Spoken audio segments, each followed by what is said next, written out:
الزمالك على الطريق الصحيح. ممكن ده يبقى العنوان بتاعنا للفيديو ده. أخيرا الزمالك ابتدى يتحرك صح بعد الغلطة الكبيرة اللي عملها أما رفض يبيع زيزو، وكان مقتنع إن هو هيقدر يجاري القوى الشرائية سواء للأهلي وبيراميدز، وخسر كل حاجة ولا منه قدر يجيب لعيبة. اتوقف قيد بقى عليه أكتر من 10 قواضي في الفيفا. أخيرا خد النموذج الأنسب، وهو ميكس بين نموذجين، نموذج بروسيا دورتموند ونموذج برشلونة. نقدر نقول إن الزمالك ممكن يبقى برشلونة الدوري المصري.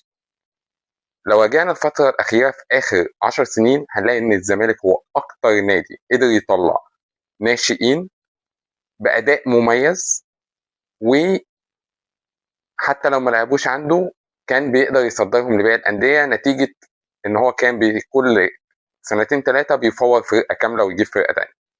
خلينا نراجع مع بعض إن لعيبة الزمالك اللي طلعت بس آخر كام سنة، هتلاقي إن أنت عندك على مستوى الباك اليمين عمر جابر، عندك على مستوى الباك اليمين برضه احمد عيد اللي دلوقتي راح الزمالك، راح الاهلي، حسام عبد المجيد اللي اغلب الانديه نفسها انها تجيبه، احمد فتوح، في نص الملعب عنده سيف جعفر ويوسف اسامه نبيه اللي هم ممكن نعتبرهم الاقل موهبه اصلا. طلع سيد عبد الله نيمار اللي لعب لفتره طويله وكان من نجوم الزمالك مع جروس وفيرا، امام عاشور، محمد السيد حاليا، حسين فيصل. فالزمالك قدر يطلع مصطفى محمد. الزمالك ممكن يعمل فرقه كامله بناشئينه. الزمالك لو كان استغل الناشئين دول كان قدر بدرجه كبيره يا اما يبيعهم باسعار كبيره تخليه قادر على الشراء، او ان هو ينافس بيهم لمسافات طويله في الدوري. خوف مجلس اداره الزمالك من الجمهور، وان احنا لازم نشتري زي المنافسين، وان احنا ما ينفعش نبقى اقل من مجالس غيرنا، هي اللي خلتهم يخسروا كل ده ويتاخروا قوي في الخطوه دي، لغايه ما اخيرا يعني انت رحت جبت جون ادواردز مدير رياضي النادي زي البنك الاهلي، نادي مش من الانديه الكبيره، عشان خاطر تستغل امكانياتك الضعيفه. انه يطلع بيان منه ان هو يقول انه كان معود ب 700 مليون، امال انا جايبك ليه؟ انا لو معايا 700 مليون ما انا هعرف اصرفهم. فده اصلا وقاحه مش بيان في الوقت اللي هو عمله. فهي ببساطه اخيرا الزمالك قرر انا هبيع نجومي. نبيل عماد دونجا لو اعتبرناه نجم، يعني هو لاعب صف تاني او تالت، لو جالي فيه مليون دولار اكيد هبيعه. هبيع ناصر ماهر عادي، مش فارقه يا جماعه، والله ما هيعمل فرق.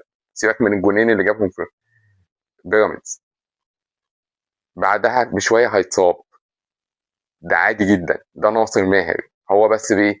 انا هندمك وهوريكم ان انا اجمد لاعب في مصر وبعد كده انا هقع. نفس اللي عمله اول ما راح الزمالك عشان يكيد جمهور الاهلي والنادي الاهلي. هو ده ناصر. ما فيش لاعب عنده استمراريه، ما فيش لاعب نبقى عليه. وباع ناصر ماهر وبيلعب بمجموعه الناشئين، بيفوز اهو هو وبيتساوى مع الاهلي او بيعديه فرق نقطه كمان. هيقدر ينافس عادي جدا لان المستويات كلها في الدوري المصري سيئه. مش هيقدر ياخد افريقيا، مش هيقدر ان هو يبقى في الاول او الثاني تاني خلال السنه دي، بس هيقدر يبني لعيبه، يا اما هيبيعها باسعار كبيره فيقدر يحل مشاكله، يا اما هيفضلوا معاه في النادي وهيقدر يفوز بيهم بعد كده. هو اخيرا الزمالك فهم ان هو انا هعتمد على مواهبي زي برشلونه، هبيع نجومي زي بوسيا دورتموند، هحل مشاكل الماليه، هقدر ان انا ارجع تاني اخد بطولات. مش هاخد بطولات كل سنه، وهو عمر الزمالك ما خد بطولات كل سنه، بس مش هدخل نفسي في مشاكل ماليه كبيره. فالرجوع لارض الواقع كان اعظم حاجه عملها اداره الزمالك. كان ناقص بس ان هم يعملوا ده بدري شويه ويطلعوا يصيحوا الجمهور. يا جماعه مش عيب، مش عيب اما انا ابقى رئيس نادي اطلع اقول انا ما عنديش قدرات ماليه، انا ما عنديش، انا مش هجيب لكم صفقات، انا هحل لكم المشاكل، خلال 3 سنين هنرجع ناخد بطوله تاني يا جماعه. وهشتغل على قطاع الناشئين، لان فعليا قطاع الناشئين بتاع الزمالك حاليا هو قطاع الناشئين الوحيد اللي بينتج في مصر، بخلاف طبعا الطفره الاخيره في قطاع الناشئين الاهلي اللي مطلعه بلال عطيه وحمزه عبد الكريم. فالحمد لله يعني لو جمهور الزمالك حقه يحتفل بحاجه هو محتاج يحتفل بده، على عكس الناس ما هي زعلانه وتقول لك انا باول منافس نافس او انا بتاع. لا، مش حقيقي خالص.